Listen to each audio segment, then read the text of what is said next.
Mia from Cooking with Plants, and today I'm making curry fried rice. This is really easy to make with super fresh ingredients and it'll cook up in no time. Perfect for a quick meal or when the kids are hungry or when anyone's hungry really. So I'm making this for my lunch today. Let's get started. So for today you're going to need a fry pan, either a non-stick or I'm using my favourite stainless steel fry pan, and a wooden stirring spoon, but you can use any spoon you like, and we'll get all this cooking now. Okay, so my pan isn't turned on yet, it's still cold, so I'm just adding my first ingredients. So this is 3 large cloves of garlic that I've grated up, so it's about 2 to 3 teaspoons worth there. Next I'm adding some grated ginger. Again, this was quite a large, oversized thumb size piece of ginger, and it's equivalent to about 2 to 3 teaspoons of grated. Next I'm adding in 1 very small Spanish onion that's been chopped up, so probably about 3 to 4 tablespoons worth there. This will be a great colour in the final fried rice. Okay, now that I've got all this in the pan, I'm going to just bring this up to heat, starting on a high heat.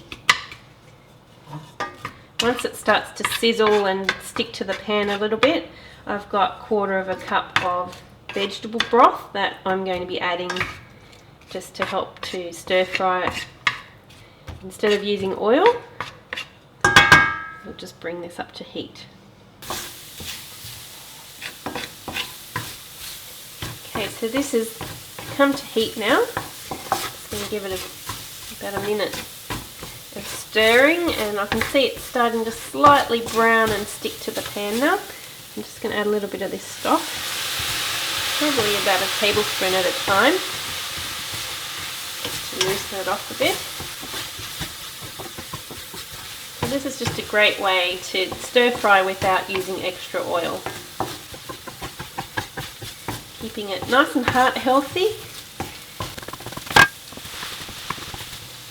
I've still got a tiny bit of moisture in there. It is sticking slightly, but I'm going to add 1/2 cup of frozen peas, so they will add a little bit of moisture as well because they have just come out of the freezer.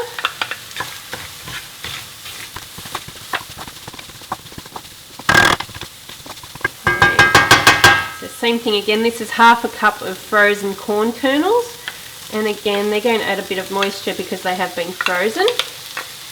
If you're using fresh, just keep some stock or vegetable broth on hand, or even if you want to just add a little bit of water, about 1/2 tablespoon or a tablespoon at a time, and just keep an eye on it. You don't want too much moisture in this because you're not making a risotto, you're making a fried rice.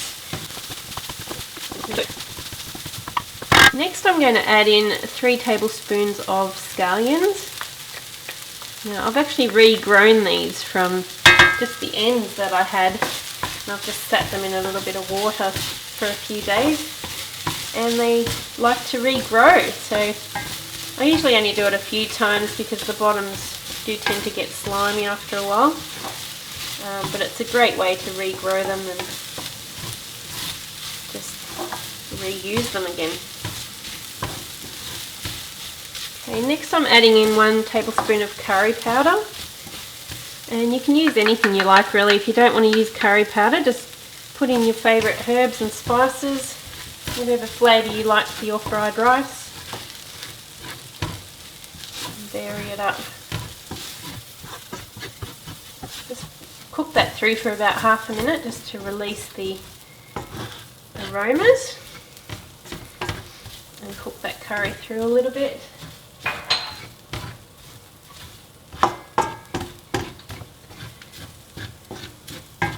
I'm just going to add the rest of my vegetable broth that I have there.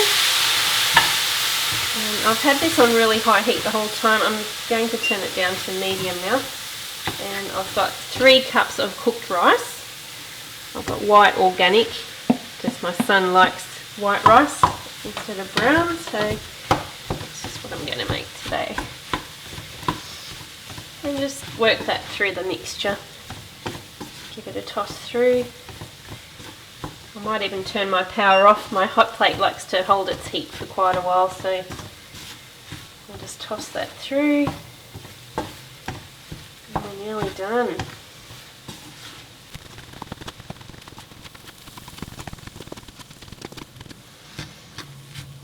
Okay, and we're done. Now you can just add salt and pepper to taste and serve it up.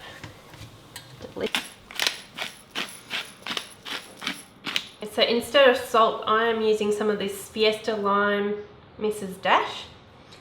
It has no salt or anything, just a mixture of spices. I'm just putting a little bit of that through and give it one last final mix and it's ready to serve.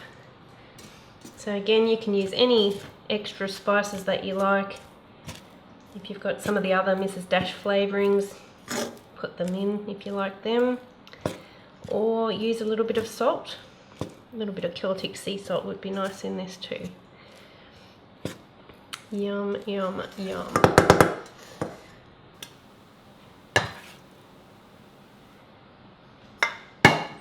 Okay, that smells so good with the fresh ginger and garlic and all the spices. Let's give it a taste test.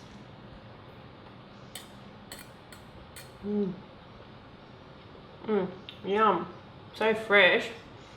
All those different spices and the ginger and yum, yum, yum. Oh, so good. It'd be a really yummy lunch today. Also, if you like, you could put a little bit of soy sauce over the top, or even a little bit of sesame oil if you're using oil. That is so yum. If you like today's recipe, please give it a thumbs up and check out some of my other videos. If you want a printable version of this recipe, please go to my website at cookingwithplants.com. If you haven't yet subscribed, please do for all my future recipes, and I'll see you next time.